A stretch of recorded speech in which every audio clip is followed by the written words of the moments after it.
Welcome to the second episode of the incredible life lessons from Hubble.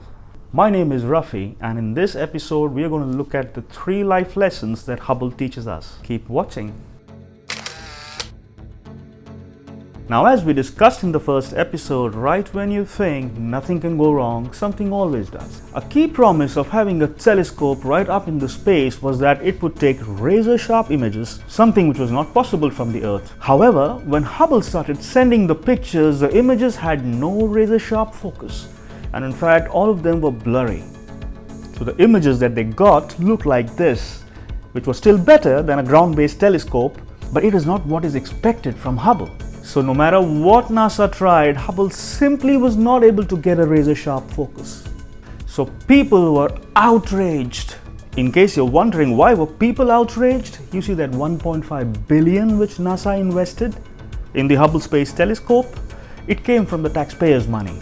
So that explains to you why they were angry. So NASA had a major problem in their hands now. A problem which had the potential to undermine the credibility of NASA, which it had carefully built over the years.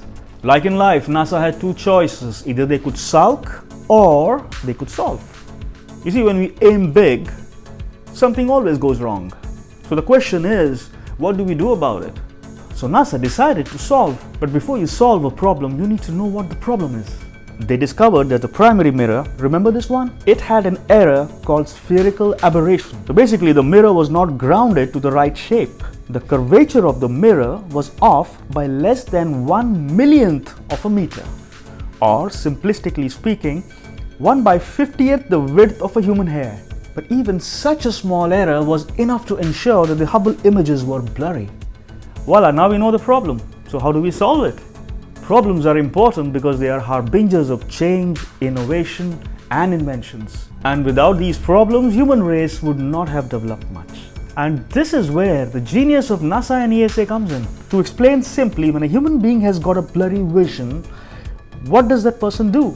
It's simple. The person puts a lens in front of their eye to see clearly. Now, NASA decided to do the same thing. They decided to put corrective optics in front of the Hubble camera to correct its vision. Innovative, isn't it? A seemingly simple solution to a large problem. So NASA decided to send 7 astronauts to install the corrective optics. Now, the very delicate job of capturing Hubble at that speed, remember, Hubble travels at a speed of a whopping 27,000 kilometers per hour. So first you have to capture it at that speed, and then secure it, and then do multiple spacewalks. Imagine this, you have to get the equipment in and out and do the necessary repairs, all the while being suspended in space. This feat captured the imagination of the American public, and people were glued to their television sets. In 1994, NASA released these 2 images of M100 taken with Hubble before and after the spherical aberration problem was corrected. This image clearly showed that the problem was successfully resolved. You see, no matter how much potential you think you have, potential is only realized when we face big problems and solve them. And the way you solve a problem has the capacity to capture the imagination of even your worst detractors. And this successful mission proved to the whole world that not only can NASA put cutting-edge technology into the orbit, but it could also successfully identify and solve a problem if something went wrong. So imagine that kind of a gain in credibility. And it would not have happened had the error not happened. Now let's think about it. More often than not, our obstacles are the trigger that we need to develop and to evolve, and more importantly, to build our own credibility. So next time you encounter a glaring problem, in all probability it's an opportunity for you to develop. Well, it was Hubble's time now. It had endured all difficulties and all the hiccups and was raring to go. And Hubble started sending amazing pictures of our surroundings, including this famous pillars of creation. But there's a lot more to the story. Hubble has to go on and take an image which many say is the most important image ever taken. So the journey has just begun. In 1995, Hubble took a picture which no one had imagined it could even exist. In a brave and risky move, NASA decided to point the Hubble Space Telescope at a patch of sky filled with absolutely nothing. and that too for a period of 10 days. Well, most people did not expect that there would be anything to see. When Hubble sent the data, it shocked everyone. That small speck where it was assumed there would be nothing, it turned out that that nothing was actually stuffed with 3,000 galaxies, some of which were roughly 12 billion years old. 3,000 galaxies, think about it. Our Milky Way is just one small galaxy. And this image came to be known as the Hubble Deep Field image, and it became a landmark image in astronomy. But why is this image so important? Because it gave astronomers a look into the ancient universe for the first time by revealing the most distant galaxies ever observed. And in the process, it helped us to measure the size and the age of the universe. Now, to understand the greatness of this image, let's try and understand this from the perspective of size, depth, and vastness. Now, this is the size of our planet Earth vis-a-vis other planets in the solar system. Look how small we are compared to Jupiter. And this is the size of all the planets compared to the Sun. And this, as you all know, is our solar system, which is a tiny dot somewhere here in the Milky Way galaxy. So how many solar systems are there in our galaxy? Well, it is estimated that we have not 1 million and not 1 billion, but a whopping 100 billion estimated galaxies in one Milky Way. Yeah, that's one solar system of ours in 100 billion estimated solar systems that could exist. Now that you've got a sense of the count, let's talk distances.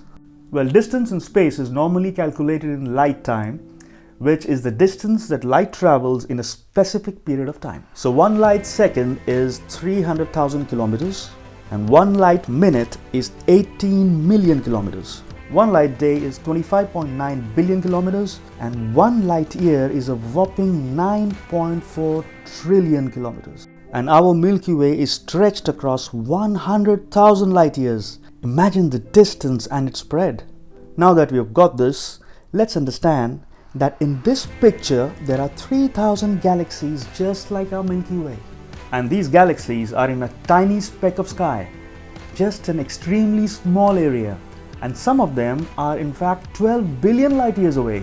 Wow, take that for a perspective. The fact that Hubble could even take this photo, which is so deep, is a testimony of its immense potential. Wow, isn't it? The real story for us is not just the magnificence and the richness of this image.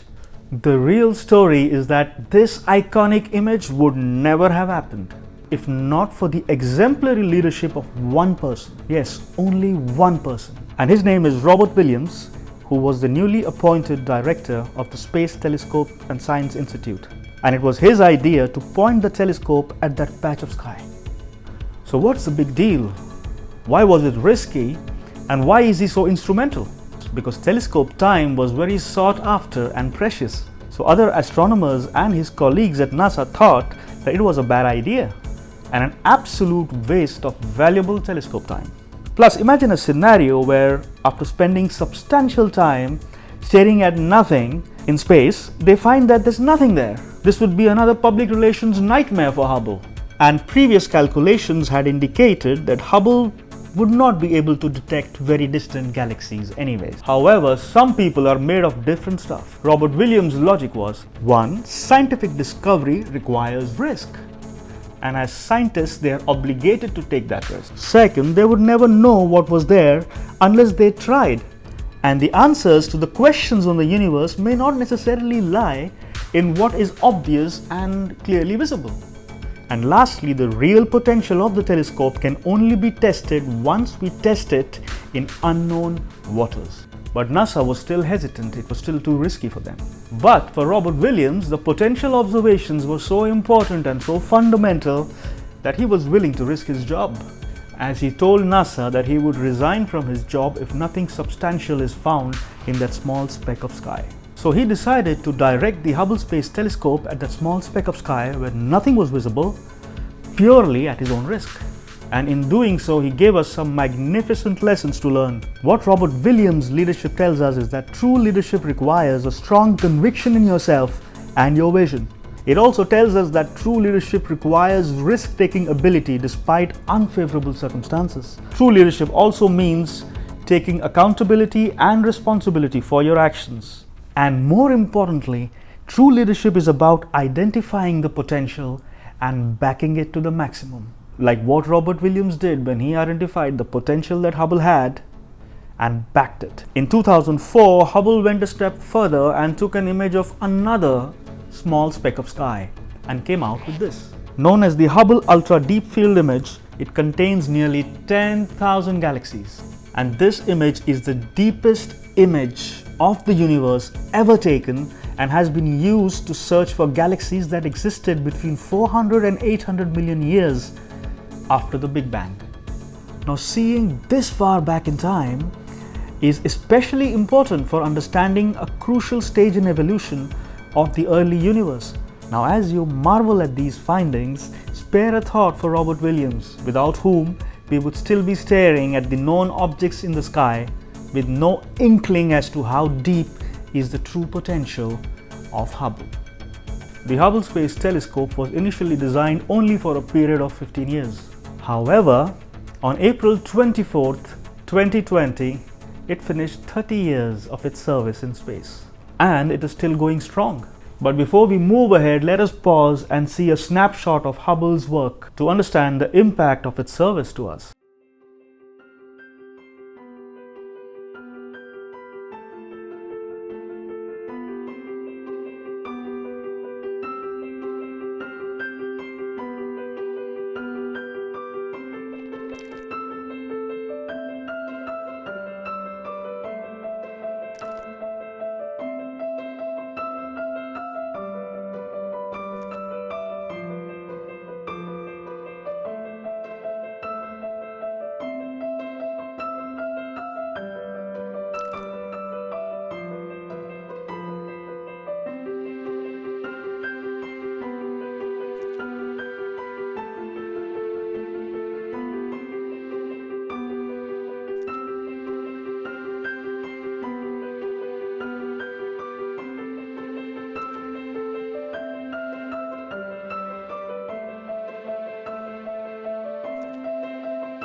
So how has Hubble managed to survive for so long? Well, the answer to that lies in just two words: service missions.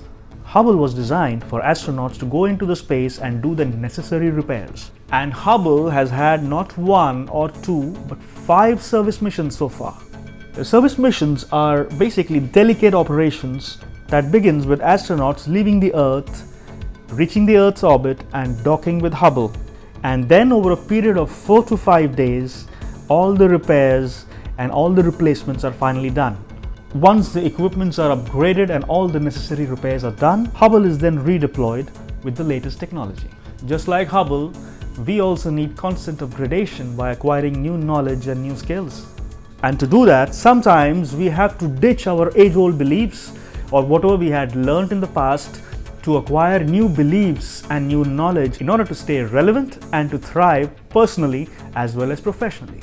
Like Hubble, in life also, only through these constant upgradations that we do to ourselves can we really thrive in this world.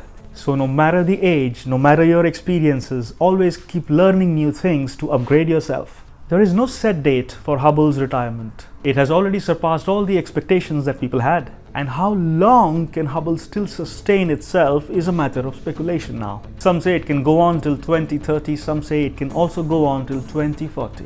But whatever happens, Hubble will always remain a piece of technological marvel that showed us things that we never thought existed. Thank you very much.